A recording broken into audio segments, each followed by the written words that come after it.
Hey, Legal Rebels, this is Tom Martin. I'm the founder of LawDroid, and this is my podcast, LawDroid Manifesto, where I interview legal innovators about how they do what they do.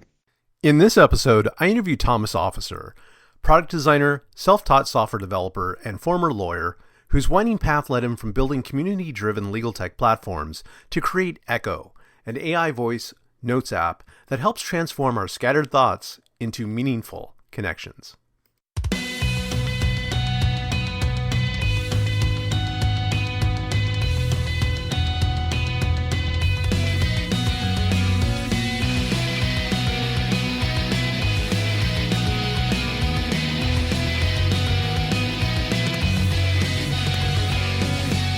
Welcome to the LawDroid Manifesto podcast. I'm Tom Martin, your host, and thrilled today to have on Thomas Officer, who is the co-founder and product lead of Echo, which is an amazing new app that I highly recommend you check out.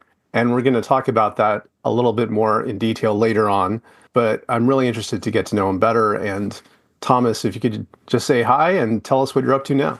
Hey, Tom, happy to be here. I'm broadcasting from Lebanon, New Hampshire. Just was talking to the rest of the Echo team and very happy to have this conversation. Yeah, I've been an admirer of your work. You first came to my attention with Community Lawyer, right? Which later changed names to After Pattern and then got acquired by NetDocuments. Is that right? Yep. Yeah. Community Lawyer, for those who might not be familiar, it's like a no-code platform where you can create, different workflows, and you could build in your own logic, and I believe even had document automation at the time, right? So actually, Community Lawyer was the lawyer referral platform for bar associations and legal aids. And then After Pattern, which we pivoted into, was the no-code app builder you're referring to. It was under that name, under Community Lawyer for a little bit. It was, yes. Yeah. Yes. Yeah. Yes, you're right. Things we have in common, that's one of those things because, LawDroid is a no-code builder. And sometimes people think within our community that there might be a feeling of competitiveness, but I actually thought that it was really cool what you guys were doing. And the way you were doing it was in a way that was, it had this virality built into it because you allowed people to share their work with each other. Yes. We wanted to bring a lot of the core beliefs, if you will, of the software development world to the legal world. And a core belief in the software development world is open source. You're not diminishing my work by taking it and extending it. You're adding to the overall collective of work. Yeah, for sure. And there's a lot to learn from other people's takes on things, how they're choosing to use it. And, sometimes the stuff that they would add on, you might never think of yourself. I actually have to say that's something that I think we'll get into talking about Echo, is that I from the outside, I wouldn't have thought you would have gone in that direction, having come from legal and legal tech. And Echo, for those that might not be familiar, it's a voice notes app that integrates generative AI into it to help organize our crazy mess of jumble of thoughts in our head. And it's really impressive what you've accomplished in such a short time. Thank you. Thank you. So as everyone watching knows, that's a teaser. We're going to get more into that stuff towards the end. But I really want to get into your origin story because I think most people can connect with that. And I personally am curious to find out. So where did you grow up? I was born in France. We moved to Hanover, New Hampshire, which is the town that has Dartmouth, when I was about 8 or 9, however old you are when you do first grade. I did first grade twice because I couldn't speak English. And I grew up here. I'm in Lebanon now, just one town over, but pretty much right where I grew up. Just out of curiosity, if you were born in France, how did that come about? Was your father in the military? My father also grew up in Hanover. He joined the Navy. When he got out, he went on a ski trip in Connecticut where he met this young French woman, and they got married 6 months later. He didn't speak a lot of French. She didn't speak a lot of English. They eventually moved to France. My dad went to the American University of Paris for a degree, and that's where I was born. So he lived up to his surname, huh? Officer? Yes, that's right. He was petty officer. Yeah. That's awesome. Okay, so that's how the connection to France, and then Hanover. What was that like? Like, I'm not really familiar with Hanover. Is it a, I mean, university town sounds like, but just share that with us a little bit more. It's a university town. It's a small town. Dartmouth plays a very big role in the town, adding to an otherwise small, remote town a flavor that you would definitely not get otherwise. So, an international component, a certain intellectual component. I went to a public high school that was actually a very good school because it was in Hanover. And like a lot of people, I think I didn't know what I had until I left, got some perspective, and then came back. It's a special place. It's a wonderful little part of the world. But I would think because of the connection to Dartmouth and because of it being a university town, there's probably a lot of activities like that, right? Like there might be collaborations or workshops or different things. Did you participate in any of that when you were in high school? Did not. There is everything you just mentioned, and it's available to the students who have a willingness to engage with it. I was not a good student at all until my senior year of high school when I took debate class. That was a big turning point in my academic life. But no, I did not take advantage of the wealth of opportunities that Dartmouth brought to the town of Hanover. So now you got me interested. So what took place? What was the switch? Was it, I wouldn't say that it was debate per se, but like was there something that caused that shift in focus? Yeah, for whatever reason, I didn't engage with school. I don't know why, but when it came to debate class, which was kind of like a collection point for all the knuckleheads, which I definitely was, and it was a real class, it was a graded class, but the teacher said on the first day, all of you get A's. None of you are A students. I know none of you care, obviously. But you get A's. Uh, and from here on out, if you want to engage, engage. If you don't, you know, just know that you have an A, and I don't really care if you engage or not. And no teacher had ever talked to me like that. Her name was Donna Strange, and that just I don't know. I found that compelling, and so I did engage. And maybe it's like a clever trick, like a teacher does, but it worked. It was very effective on me. Wow. Yeah, it sounds like almost like a Bugs Bunny mind trick. Yeah. Okay, so like early on, even before then, our parents are a big influence on us. Tell us a little bit about your mom and dad. My mom was a nurse in France. When we moved to the US, she couldn't bring her license with her. She became a massage therapist, so she's always been taking care of people. My dad is a software engineer, which is not something I was aware of. I knew he was a software engineer, but I wish, when I was in high school, I had asked him, teach me how to code a website. What it must have been like to participate in the internet in the late 90s or early 2000s. That would have been fascinating. They're both, very kind, gentle people. The only rule at our house really was you got to be at the dinner table and you have to ask to be excused. But otherwise, it was a very permissive upbringing. And again, maybe another mind trick, but you end up not wanting to disappoint your parents, even though they might not be explicitly saying, don't do this or do that. Was there any like influence from them in terms of going to law school or thinking about tech at all? I mean, it sounds like naturally your father doing some software development that he just probably through osmosis, you got exposed to that. I didn't. I should have. My father introduced me to Quake, like my first video game. We always had a fast internet connection at our house, before anyone else on the block did. And so I was active in, online chat rooms, but tech wasn't on my radar. Having been so active in debate class, a lot of people in my life, including my parents, were thrilled to see me finally engaging. And so I did get a lot of encouragement from then on to, pull the thread, which led to law school. And your bachelor's, I think, was in philosophy and religious studies, right? That's right. Yeah. Yeah. Which another commonality because I majored in philosophy. Um, Yeah. was there like why? Like why why did you focus on that? Like how did that come up? I started as a major in political science, and then I majored in philosophy.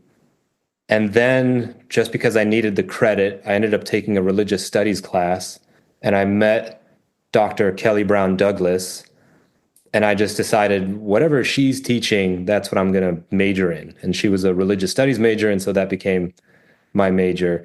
Again, a conversation I would have with her is it's a shame that liberal arts has to justify itself because of the cost. And it's a shame because it's such a wonderful thing to, if you're in the position to like not consider the cost and just follow whatever is interesting to you. And so for me, that was religious studies without any real concern for the practical implications of that.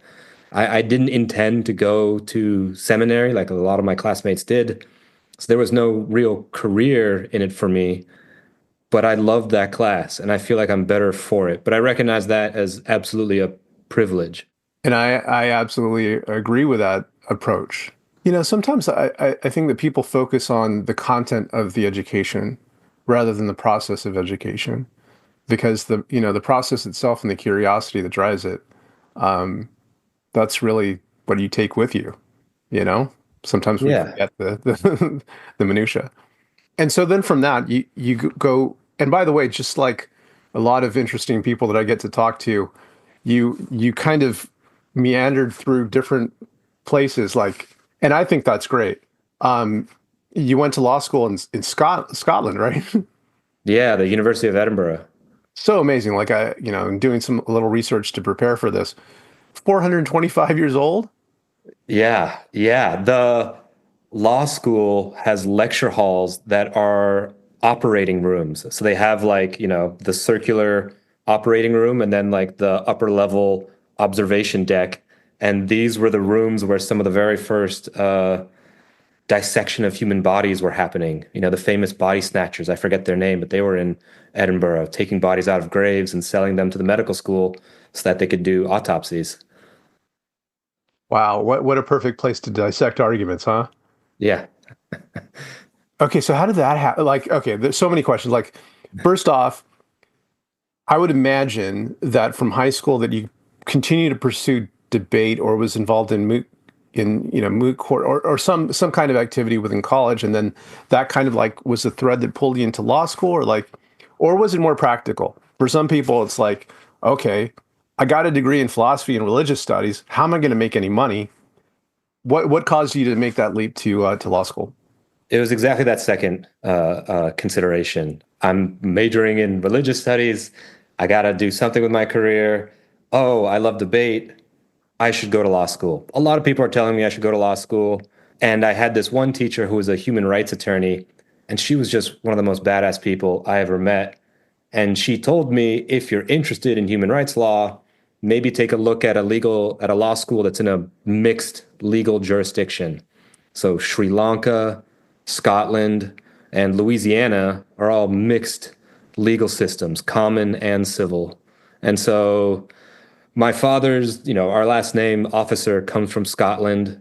My grandfather was first generation Scottish, so I felt some affinity for Scotland. I also, can speak the language more or less if you factor in the accent. And so I went to Edinburgh. That makes sense. That they had kind of a focus on human rights law that the other schools that you may have looked at didn't have.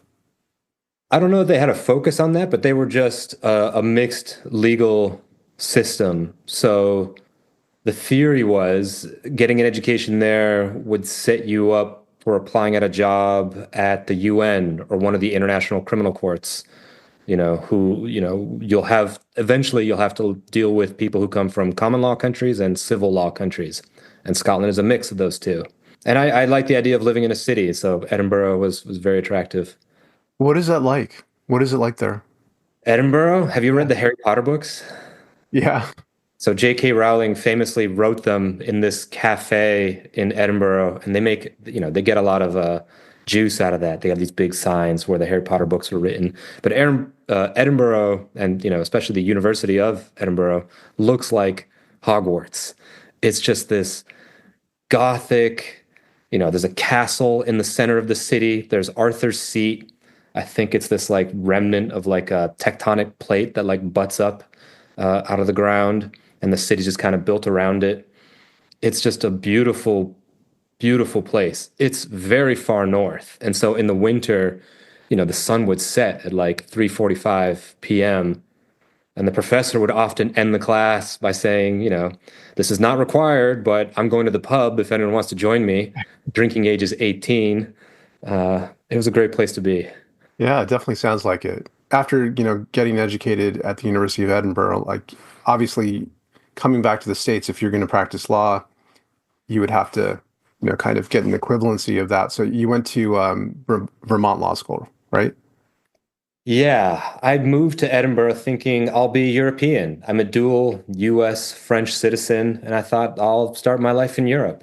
I have two brothers I'm very close to, both younger than me, one of whom started going to medical school in the US, and the other of whom married a woman here, both making it clear that their lives are going to be in the US. And living in Scotland means you come and see them, max twice a year.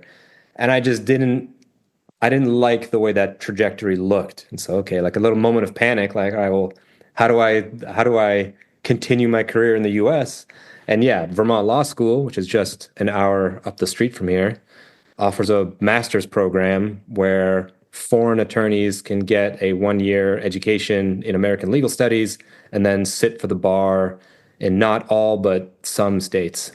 You got your LLM in American Legal Studies. Was there a particular focus within that you were interested in? Because it sounds very generic and vague, and like I'm sure that there was something in there that fastened your attention. You're allowed to add two electives because it's a short program. It's just 1 year. So to the extent that two electives, make up a focus, I focused in securities law. At the time, the Jobs Act was passing through the legislature, and there's a lot of excitement around it. This was the Jumpstart Our Business Startups Act, and it was going to allow sites like Kickstarter and Indiegogo, these crowdfunding platforms that help you raise money by effectively collecting donations or pre-sales.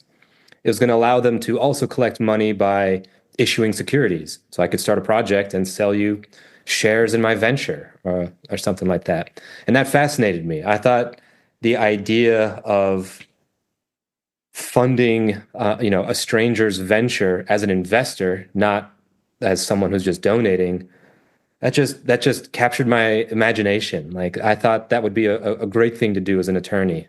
I had a little experience talking to people who ran their own businesses, and their enthusiasm is contagious. And so the idea of being close to people who are owning their own business was attractive to me. But still, I'd never really met a tech startup before. So some of your like a couple of your first jobs, really leaned into that. Like one of them was at Unreasonable Labs, which was like kind of like a WeWork situation, right? Yeah, they're a tech accelerator, and they had a satellite program in Boston that I helped run a week-long accelerator program for. Then there was a company called CrowdCheck that you went to work for. Yes, yes. So CrowdCheck came first. That was my first job out of law school. They were working in this crowdfunding space that was changing really fast. The Jobs Act had just passed. Kickstarter, at the last minute signaled they were not going to change their model, but Indiegogo said they would. And then the question was, just because the law changed doesn't mean you can take advantage of it right away. And so these big platforms were looking to law firms for help on how to actually allow this to happen. Like, okay, what are the implications of someone just as easily as they would make a new Facebook profile, spinning up an Indiegogo profile and issuing securities? There's a lot of implications. And so CrowdCheck was started by a woman named Sarah Hanks, who had previously worked at the SEC. She recognized an opportunity in providing a service that was short of full legal services, but still provided the protection that these sites wanted. And so she created a startup, like a non-law firm venture but she only hired members of the bar in case it turned out that the software CrowdCheck was selling constituted the delivery of legal services. They could flip a switch and say, fine, we're a law firm. Yeah, and I thought that was fascinating because, especially at this moment, right? Yeah. That companies that use use generative AI when it comes to potentially crossing the line to advice, are concerned about UPL, and the fact that like you had that experience early on, that makes a lot of sense now, though. Like to have lawyers there to basically go like, "Hey, we're lawyers." Yeah, and that was where I first met my like a tech startup. And it was from there that I took on the job with Unreasonable Labs and helped run the Boston venture. But it was through CrowdCheck that I met someone who was running their first tech startup, and that was another pivotal moment in my career. You see someone doing this, perhaps I had built up in my head this like, idea of who a tech entrepreneur was. And they are impressive people, but they're human. And you meet them, and very quickly you can think, oh, like this is demystified. Like if this person can do it, I could probably do it. Like representations, embodiment, like seeing people, as just other human beings, and like the fact that they've accomplished it, you can accomplish it too. Um, Yeah. and so from that, it sounds like the next, like logically, you tried your own hand at it, right? Like through company, was that a company you founded? Yes. Yes. I had no idea what I was doing. But one of the things we did at CrowdCheck was clean up the corporate governance documents of these ventures. So before they could issue securities through a site like Indiegogo, they had to make sure that their corporate governance was all squared away. I didn't understand the game of tech entrepreneurship. I had barely read, Peter Thiel's Zero to One. I had like a loose idea of what was involved. And so it didn't work out. We worked at it for a year. I looped in some other people. They contributed a lot. We had like a very rough prototype going, never user tested it, finally showed it to someone. It didn't work out, realized we were going to have to make all these changes and decided, I just got to shut this down. Yeah, but how else do you learn? Um, Yeah. yeah, like if you're an explorer exploring a new land, like you have to draw a map from something, and it's from like all the little, hikes and explorations that you undertake, and you don't necessarily know how that map's going to look at the beginning. Yeah. I feel for people who are frankly smarter than I am and might find themselves not starting that thing. Because if you think about it carefully and you make a list of like pros and cons, the cons might just be 10 times longer than the pros. And so thankfully, I didn't think too hard about it and I just went for it. Yeah, it brings to mind that scene in Star Wars where C-3PO is like calculating the odds, and Han Solo is like, "Don't tell me the odds." That's right. Yeah. Okay, so after that, you go on to a place called Robin Hood. What was that about? Yes, that was another pivotal turning point. There's a lot of pivotal turning points in my roundabout trajectory. So I have a little bit of this experience. I'd worked at CrowdCheck. I started doing some freelance work as a UX designer because one of the things that doing through company taught me is that like I need to come to this game with a skill set. And I decided that I'm not going to be a software engineer. I'm going to be a designer because I heard that that's a thing. And so I took an online course on UX design. So anyway, I have all these pieces, and the Robin Hood Foundation is the biggest poverty fighting nonprofit in New York City.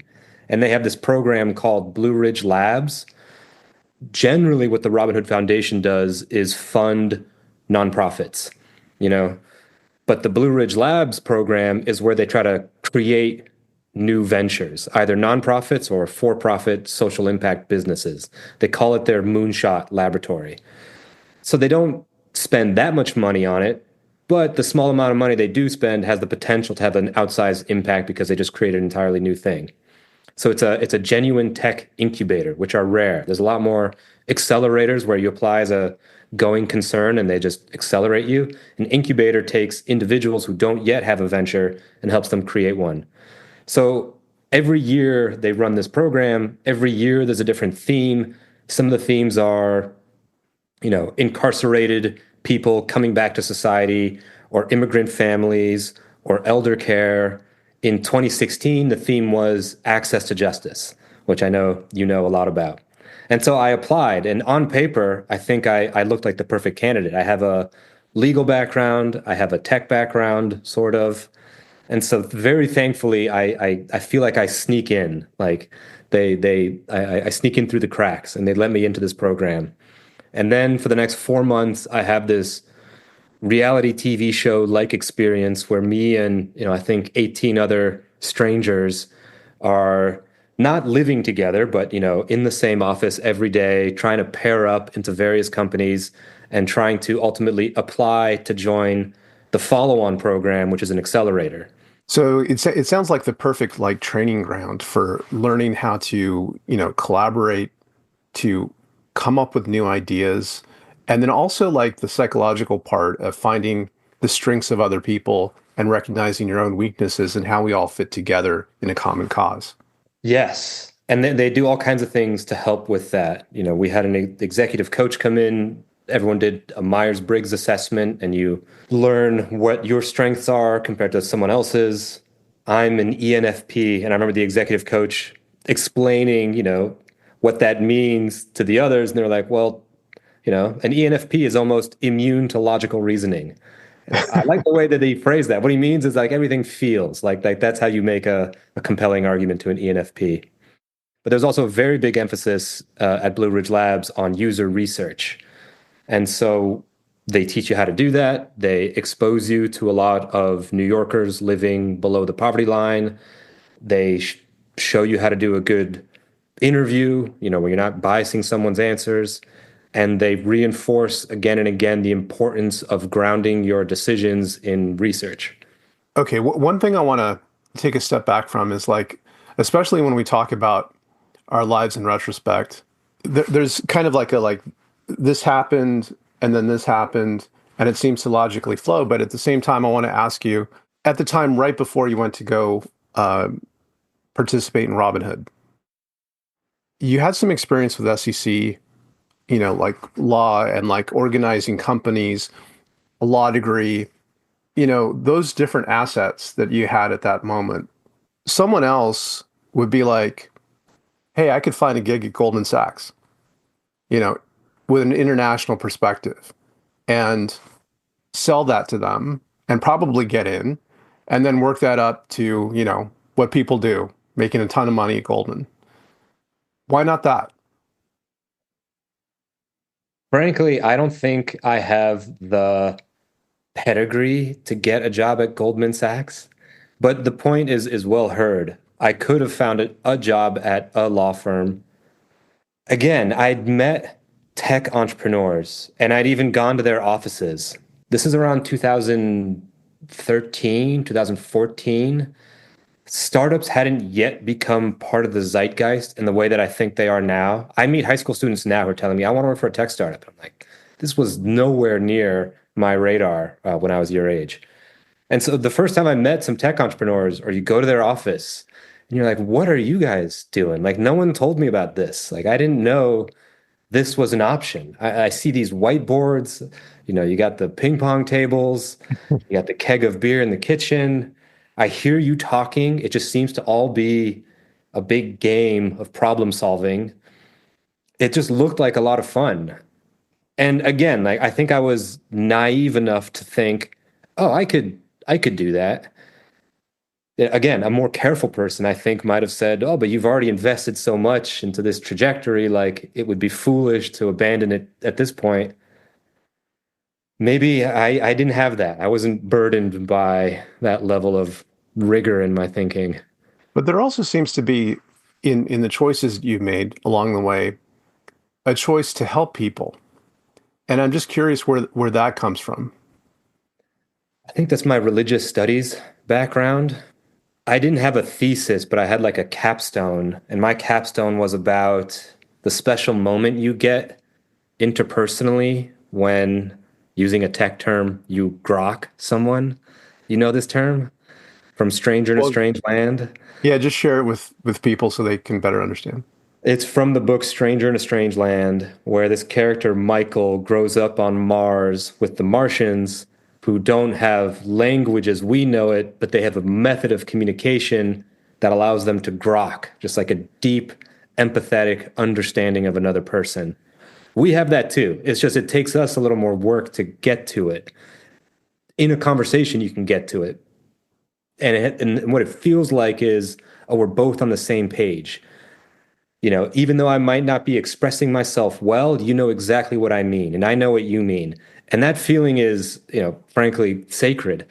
I love that feeling. And so, to the extent I have, you know, introduced into my trajectory opportunities to help other people, I think it comes from a deep love of that feeling of grokking with someone else. And a great segue to community lawyer, which became after pattern. Like, at this point, taking all the like the lessons learned and then putting it into a product that you who was your co-founder on that? Scott Kelly, who you know, Michael Hassan, and Nicole LaFell. All also participants in Blue Ridge Labs. From that, this first project, community lawyer, comes together, and again, just not to overemphasize and beat a dead horse, but helping people. Like this is something where people can, I guess, at first to get reference to lawyers that can help, but also like this product that allows those very same lawyers and to scale, right? Because they could help more people with the advantage of this product. I was the first person to join the community lawyer team. I like to say I was the first employee. I remember being interviewed by Michael, Scott, and Nico. They were considering me or another designer, and they thankfully chose me. And our thesis at the very beginning was there's an opportunity to create a marketplace for sliding scale fee attorneys, attorneys whose fee adjust based on the income level of their client. We talked to a lot of people through the Blue Ridge Labs program who had legal issues, but were totally confounded about where to turn to for a lawyer. I think that problem still exists. And so we decided we'll fix that problem. And so that's what Community Lawyer initially was. We were going to be the website, community.lawyer, that you can go to initially just for New York, and you'll be able to find a lawyer who has a sliding scale fee structure. We learned a lot of things for why that doesn't work. The main one being it is very hard to pull people's attention when they might otherwise be inclined to go to a legal aid or to a bar association.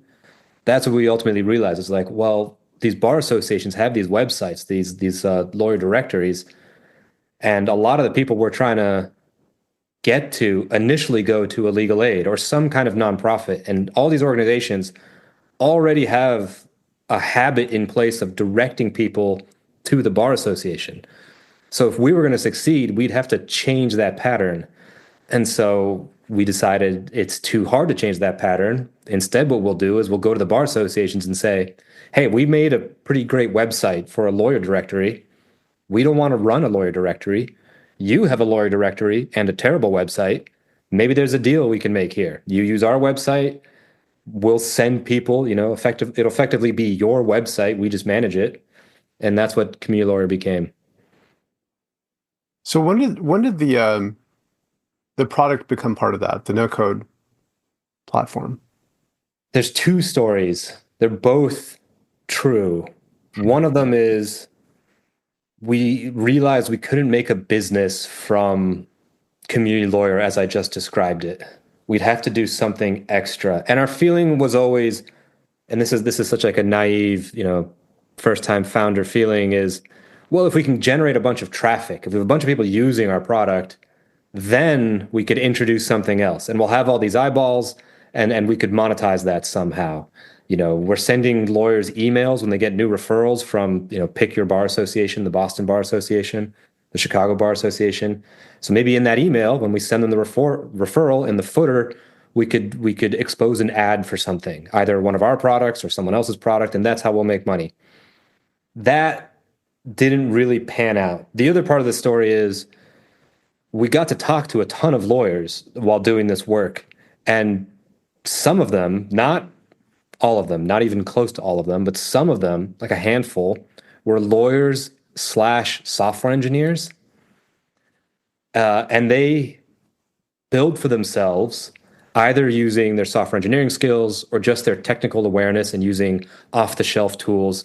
They would build for themselves a series of tools that had the effect of making them a 10x lawyer. And so we're like, so we thought, okay, we'll teach lawyers how to become software engineers. There's a great online class called Code Academy. It's what I use to learn software development. So like, great, we'll make a Code Academy-like product for lawyers. If more lawyers were software engineers, then more lawyers could make the kinds of tools that these lawyers have made, which makes them a 10x lawyer. And so they could sell their services at a much, more affordable rate. We abandoned that for like 24 hours. We said it's not fair to ask of lawyers who already have a discipline to take on a whole new discipline. And at the same time, like in the environment, we were noticing this trend of no-code tools. So like a no-code tool is a tool designed for non-software engineers, typically with a WYSIWYG, what you see is what you get editor, drag and drop, where you make often a website. So you're making a website, so it is code, but it's called no code because you didn't actually write code. You just use this intermediary tool to make the website. So we're like, okay, well maybe there's an opportunity here. Like maybe we can make the no code tool for lawyers that lets them make these tools that these other lawyers made by hand without actually having to become a software engineer. Yeah, and that was pretty successful. Well, that's when you renamed it to After Pattern, which, by the way, I've shared this with you before. That branding change, amazing. After Pattern, like, just brings up all these thoughts and images of like a Blade Runner dystopian kind of future. I have to credit Jeanette Chung for that. I am now no longer allowed to name things. During the process, we're like switching from community lawyer to After Pattern. We had like a vote amongst ourselves. Like, here's a bunch of different names, and I voted for Incant, like an abbreviation of incantation. And I was Ah, so thrilled about it. I was making a case for it. And Jeanette's like, it's like one letter away from I can't, which is a terrible name for a tool that's supposed to like help you do something. It's like pop my bubble instantly. She came up with After Pattern. yeah. Well, nice mental real estate there. After Yeah. Pattern, and also like descriptive, like many levels.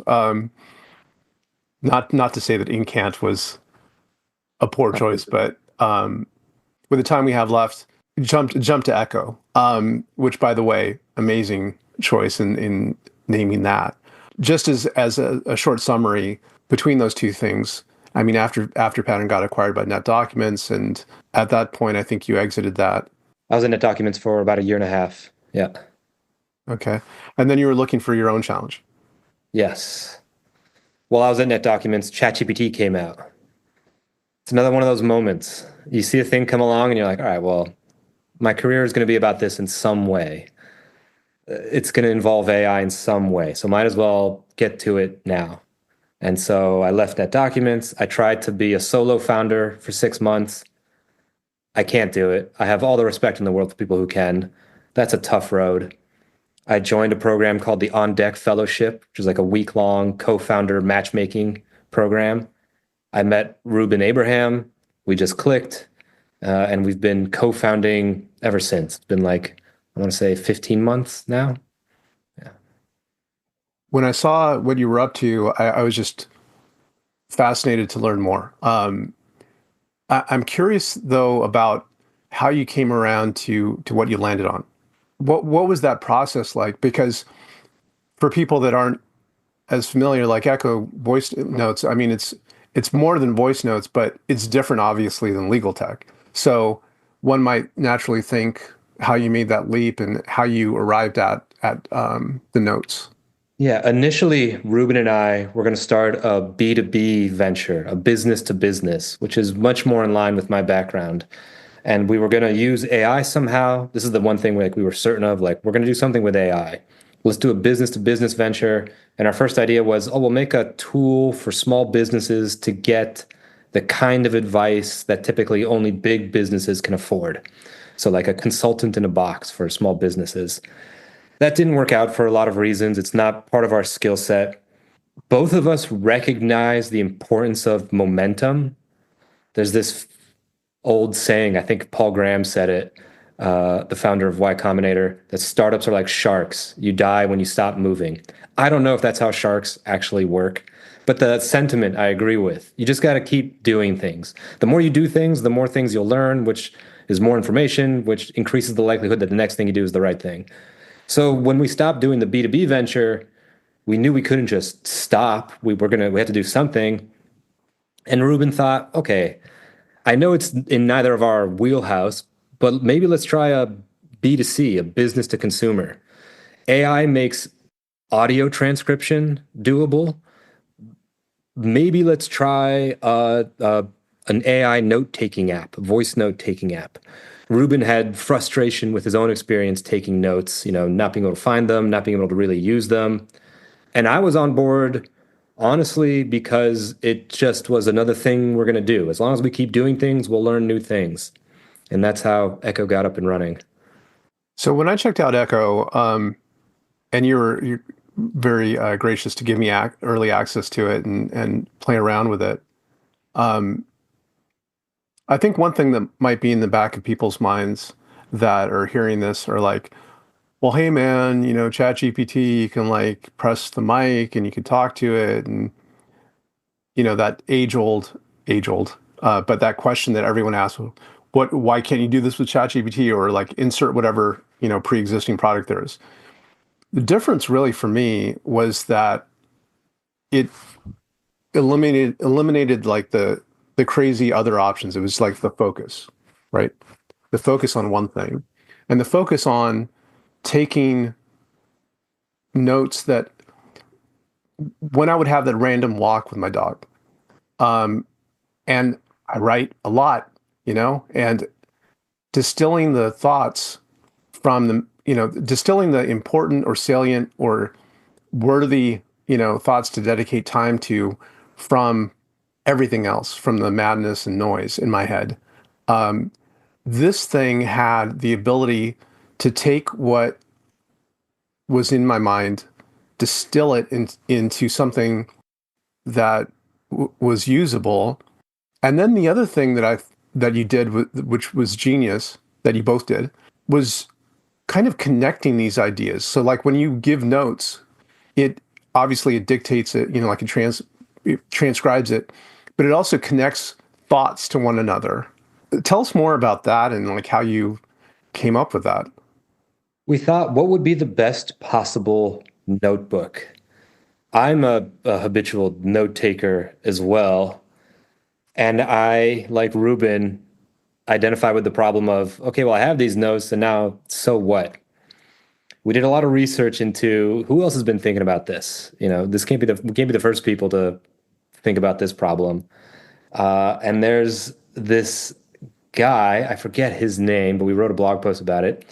But he came up with the Zettelkasten note-taking method. This is, I think, in like the 1930s. He's German psychologist. He had index cards, and on every single index card, which was a note, he would make sure to write the ID of all other related notes. So over years, he built up this box of index cards that had all these connections between them. And then he said he could talk to his notes. And what that looked like is when he has an idea, he finds one note, and then he can see the other related note and jump to that note. And he talks about self-inspired aha moments. This is something that really interests us. As many people as we talk to who love ChatGPT are wary of AI generated content. There's this term AI slop. No one wants to read AI slop, just some, output of an AI. Why would I read that? I want to read your writing. Does that mean you shouldn't use AI? Well, what does it mean to use AI if you don't want AI generated content? Is there a world where the AI isn't writing for you, it's just taking your notes and helping you shape them into some writing. So the output is yours. You just had this really helpful assistant who took all your notes and combined them into an output. So this is the idea we were playing around with, and this is what ultimately shaped Echo. I think it's brilliant because it gives you that focus, it connects the dots, and it truly helps in a way that makes it more human, right? Because we have all of these unstructured, crazy, like noise in our head, but like what we're all trying to do is to communicate well, like I'm struggling to do right now, uh, and so this actually helps with that because by putting together all of like these disparate ideas, you make those natural connections, like this guy from the 1930s did. Yeah. Yeah. Don't hold me to that, but certainly before, computers. He was just doing this by hand. Yeah. And the funny thing is, it makes me think of the West citation key, right? Like it's basically Yeah. like the West cite key, but for your mind. Yeah. Yeah. And the idea is you shouldn't have to put up with the pain of manually, keeping track of IDs. Let's say you take a new note. How do you remember what the IDs are of the related notes? Like, no one would do that. What a pain. But it'd be great if you could benefit from having done that. And so a next step, and I love the way you're iterating on the product. Like first it was the notes, and then it was like connecting the dots with the notes, and then I think a next step, I'm not sure if it's live yet, is actually like helping you to literally take the next step of drafting based on that. Yes, it's live. You can do this now. We have this belief about what it means to do idea development well. Go for a walk and let yourself ramble. It's amazing the unlocking effect of rambling. If you find yourself running out of things to ramble about, then answer questions. The AI is smart enough to read what your notes are and then ask you these probing questions to help you dig deeper. So once you've built up this body of thoughts, the AI can help you refine a specific thesis. You can even ask it, like, I've been talking about this subject for the past couple weeks now. Like, are there any good blog post ideas in here? And it'll show you like 10. They're all your ideas, not AI generated ideas. Then you can take one of those ideas, combine it with your corpus of notes, and produce an outline. Again, this is not an AI generated outline, so there'll be sections that are missing. The AI could step in and fill in those sections for you, but the goal is to help you write, not to help you create some AI generated writing. Once you have an outline, you're a very quick step to filling it in. But along the way, if we do this right, your primary responsibility will have been doing the very human, difficult, but fun activity of just trying to think, come up with good ideas. Everything else can just be the product of an assistant helping you out. But your burden is to like be the thinker. And I think that's a really important note to strike right now because this is the challenge that we're facing, right? Like the challenge is trying to find a balance, trying to find, even if it's not a balance per se, like to find a way for us to work together, AI and human beings. Like, how do we work together in a way that is frankly beneficial for us as human beings, right? Not just giving space to AI to take over, which it could if we let it, but finding a way for us to coexist in a way that makes life better for us. Yeah, it's the time of the idea person. Actually implementing the idea is going to get easier and easier. We'll soon get to a place where really the hard part is, all right, I have this super helpful assistant. It tells me it can do anything. So what do I want it to do? That becomes my responsibility. So in the time we have left, let me ask you two questions that I ask all of my guests. Uh, the first is, with everything going on, all this stuff, how do you keep a balance? How do you keep it all together? I try to not get sucked into social media. The older I get, the more it just seems like noise. That said, following the right people on Twitter, X, means you do stay ahead of the curve. And the curve is like just being pushed out every single day. So that's a tricky one. I'm still trying to find a balance myself. And the last question, has to do with all this work, craziness, but at the end of the day, when you think about everything that you've done, like what makes it satisfying for you? Like what makes it worthwhile for you? There's no better feeling than a small team all getting in sync and rowing in the same direction. That's deeply, deeply satisfying. Ideally, we would be in person. I'm thankful for remote work because it lets me live near my family. But even remotely, there's no better feeling than, 3, 4 people working hard every single day, getting each other's backs and just rowing in the same direction. That ultimately is what makes it worthwhile for me. Well, thank you so much for spending some time with me today, Thomas, and sharing your story. Thank you, Tom. And so for everyone who's watching and listening, they want to learn more about you and Echo, how can they do that? Echonotes.ai. You can find us online. You'll see plenty of opportunities to reach out to us. Please do. You'll either hit me or Ruben. And by the way, like I would highly recommend you check it out. I've used it personally, and I think it's really amazing. It's helped me write a lot of the stuff that you read on LawDroid Manifesto. So big plus. Um, that brings us to the end of the show. And I just want to thank you all for watching. See you next time. Thank you so much for watching the latest episode of the LawDroid Manifesto podcast. To keep in the loop about upcoming episodes, please subscribe to LawDroid Manifesto and you'll get notified. Thanks for watching. See you next time.